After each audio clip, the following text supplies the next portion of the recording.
Ka një listë të gjatë në preparateve bimore që marrin vetë. Sigurisht që kolla do një hidratim të mirë, për arsye se sekrecionet hidraton janë më të thjeshta për të bërë.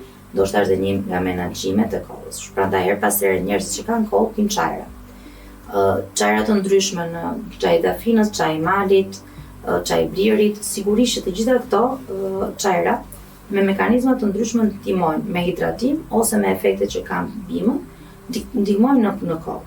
Mjalti, i cili ne në gjuhën popullore kemi, ekziston një lidhje sepse ndoshta receptorët e kollës për një gjysmëore nga sheqeri i mjaltit edhe bllokohen në ndihmë. Dhe sigurisht që është një antioksidant natyral, kështu që patjetër duhet përdorur.